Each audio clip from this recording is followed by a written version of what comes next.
Okay, here we go. Our graduated bob. So I'll separate the left and the right sides, and then from below the occipital bone, I'm coming out a slightly diagonal section. Now this section you have to pay attention that you're combing the hair straight out from the head, and that your elevation is on. Like you're not elevating the hair down or low. You're combing the hair straight out. And then from there, I cut in my graduated guideline. My next diagonal section pivots off that first section, pivoting moving towards the right. And here again, you really have to be careful about the way you comb the hair, your elevation, and your over direction. One key asset that you can kick into play with your G-bobs is as you comb out that section, have your comb mimic the angle you intend to cut. And then just make sure that the angle of your comb doesn't deviate as you pull out. So by doing so, like this shape, as I move towards the ear, that area organically will start to build length. It'll start to get longer. As I teach G-bobs, a lot of my students, they'll have a tendency when they get to that area by the ear to change that angle because the angle feels a little bit different. It feels quite different than the guideline angle. But actually that angle will organically change again because the head shape is round. So we're cutting a 3D shape on a 3D shape, the head shape. So next section, I elevate slightly higher, still combing the hair super straight out. Next area, I'll pivot over to the right just for better control and to avoid over directing too much. Okay, and as you're cutting the right side, you really have to pay attention to your body position, especially your elbows and fingers, those angles. You want as you're cutting the right side for your elbow to be up, your fingers aiming down. You actually want to mimic that section. That section is diagonal, it's slanted, so should you. Your shoulders should also be slightly diagonal and slanted, along with your shoulders, elbows, fingers. Okay, so combing the hair to natural fall, making visual assessments, then we'll take out our next diagonal section. Okay, so technically with each section, I'm elevating slightly. So right here, I'm just right at that occipital bone. So this is the last section that I'll be elevating. So I'm still staying on my guideline. My parallels are in check. My parallels being my fingers, elbows, shears, combs, shoulders. I pivot over to the right slightly. I'm still on my guideline. And notice how that line organically gets longer. And that's because the hair has to travel further to meet the guideline at that point of the head. Okay, so now with this section, I'll be over directing onto the exact same point. So here I'm building my weight. The prior sections, I was increasing elevation. So from the occipital bone to the crown area, I'm building weight. So remember, as you move towards that ear, pivot your body slightly. Just take like a baby step to the right. And then that's a really good remedy to control yourself from over directing the hair too far back, because the G-bob is super tricky. Okay, so my next section, now I'm starting to incorporate into the front hairline area. So I'll section the top, I'll comb that area, the hair away. And now again, starting in the back, I'll break this section into smaller, more manageable pieces. So here again, I'm over directing back onto the exact same point because I'm building my weight here. I'm maintaining it, cutting down that section, and then I'll take a small step to my right, and I'll take the center portion of this section, tilt the head so it's easier for you to get your fingers in there because sometimes the shoulders they get in the way. So right here I'm just standing parallel to that shoulder, comb the hair super clean from roots to the ends. Your elevation is consistent. So long as you can see a super clean guideline throughout this cut, that's a good indicator that your elevation is on. So remember, we're cutting from high to low. And at the very front portion of the section, I'll be cutting on the skin. So I'm actually cutting at 0 degrees. Now her hair is quite fine. And make sure you allow for that ear. So I'll use less tension around the ear. If anything, I'll go longer than shorter because I can always go back and clean that shape up. Yeah, next section incorporates the back and the sides. And I'll work this section from the rear towards the front. Make sure you're always working with super clean sections, because only with super clean sections are you allowed to see all the details that exist at each point of the head. the head's round. The hair has like awkward contours sometimes. So when your sections are super clean, you can take into consideration, adapt, and accommodate those minute details that pop up with every single section. And it also, for me, it takes as much effort and time to comb out a dirty section as it does a clean one. It's just a matter of habit. So if you do something, just do it right. So this final portion, again, combing the hair onto the skin, and I'm cutting in my square line.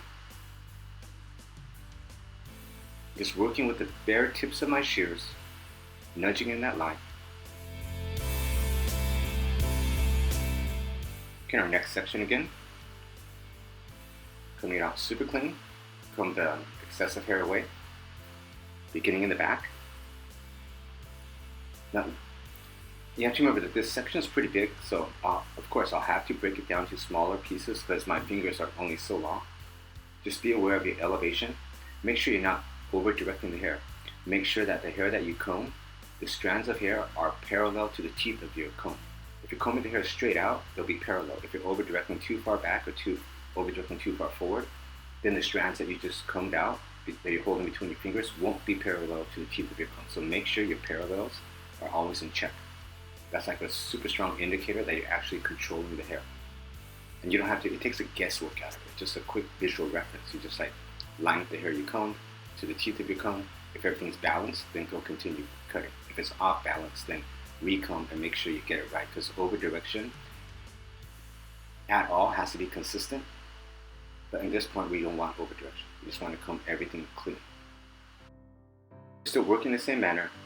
Starting from the back, we're cutting from high to low. So as we gradually progress forward, I'm lowering my elevation, and my aim at the very front portion of this cut, I'm cutting on the skin. So I have to go from an elevated point at the occipital bone and gradually flow to a lower point where I'm at 0 degrees, cutting with the tips of my shears right on the skin. So we're looking for like hard, clean lines here. Now we're jumping to the opposite side. Make sure you take a piece of the guideline from the right side, comb the hair straight out, so the hair that I just combed is parallel to the teeth of my comb. This time as I cut the left side, my fingers are up, my elbows down, my elbows aiming towards that shoulder. Next diagonal section, allow it to pivot so the angle of my comb doesn't change, and I just have my fingers follow my comb. Make sure you're always combing the hair super clean. Watch your stroke count. You really don't want to go in there and comb out that same section too many times before cutting, and always check for symmetry and balance. Next diagonal section. Again, we'll increase our elevation with each section. Make sure, you're always working with super clean sections.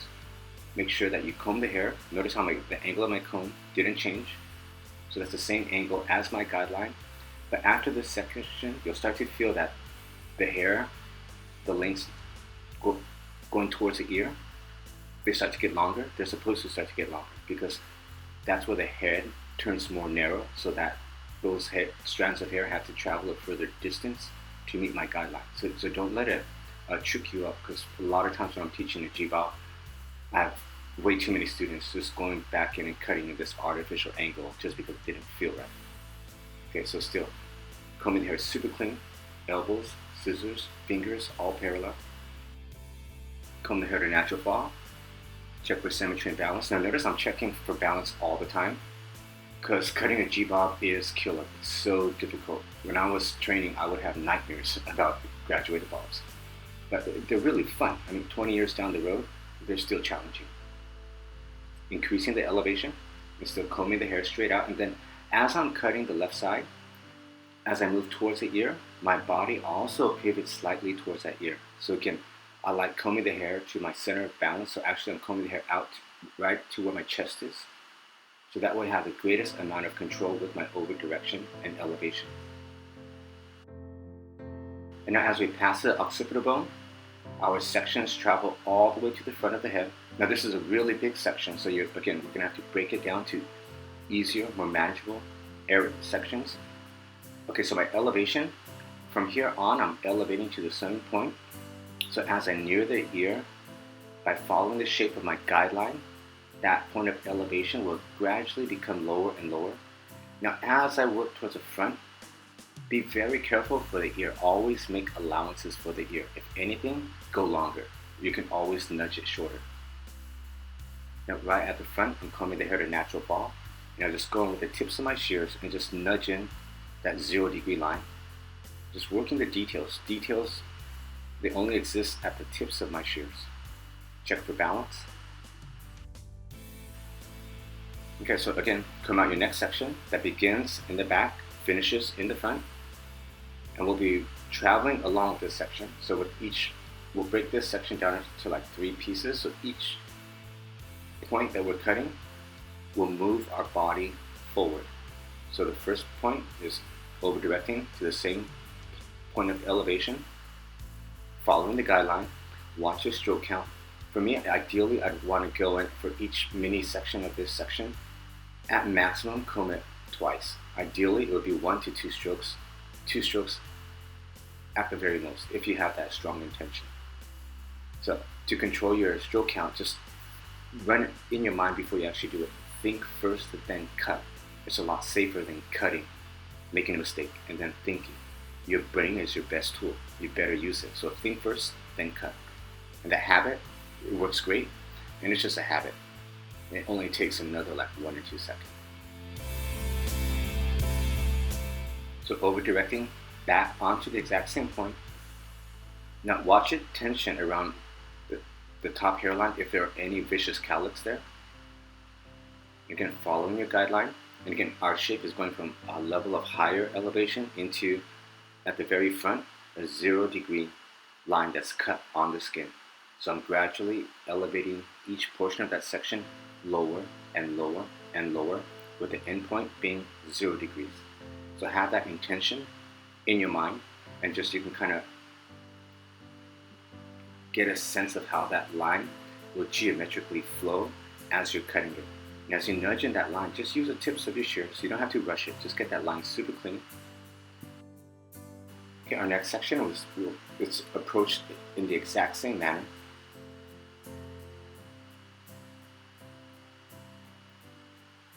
So breaking that out, and here I'm again standing right in front of what I'm cutting.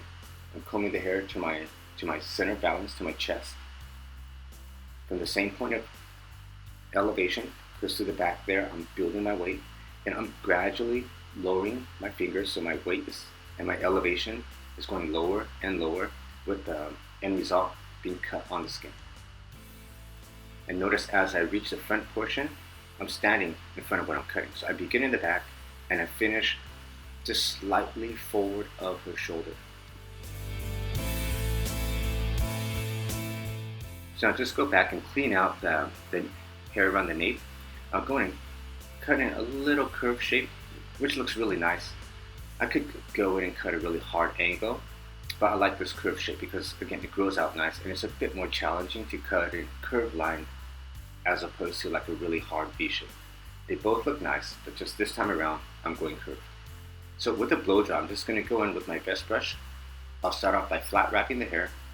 As I flat wrap, I push the hair in multiple directions. I want the hair that it has to move a lot, pushing in different directions.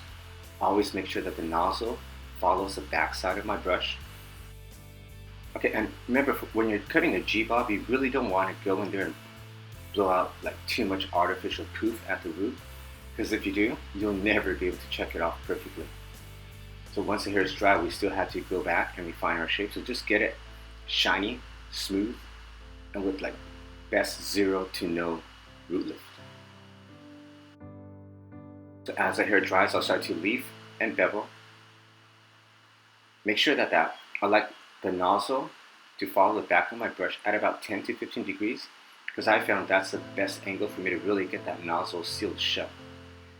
And you have to make sure the hair is done when you run your fingers through it and it feels like absolute silk. That's a proper blow dry. When it feels like silk and looks like silk, you want it to be shiny, you want it to be smooth, you want your finish to have a lot of movement. If the cut's right, the blow dry is a lot easier. So now that we're dry, we're going to go back and start cleaning out our lines. So just using the tips of my shears, I'm just like dusting my shape. If the haircut, when it's wet, the technical portion, if you really put a lot of emphasis on nailing it and doing it perfect, Once the hair is dry, you don't have to go back and clean up that much mess. So going back and checking my shape, just like softening out a little bit of weight in there. Just dusting. And as I comb the hair, I can get a sense of where it's heavy, because right after I clean up my lines, I'll go in and I'll start texturizing. So here, as I texturize my shape, I don't want to remove my shape. I just want to give my shape a softer finish. And as I texturize, for me, a good indicator that I use as a personal standard is enough is enough once I'm able to comb the hair very comfortably from roots to ends without any snags or heaviness. Because as you comb the hair or run your fingers through the hair, you can actually feel like if there's too much weight building up in a certain area. And if I feel that, I'll go back and just soften it up. I want the hair to be smooth. I want everything to flow and it to be super organic. Now just going back and just cleaning up those curved lines. Okay, and as I do these detail works, I'm just using the tips of my shears. I don't want to go in cutting in strong lines, details, and I have to like cut in a curved line, so every time I shear open and closes, I have to adapt that angle. Okay, and then we have it. Another high pressure cut, our G-bob. Enjoy.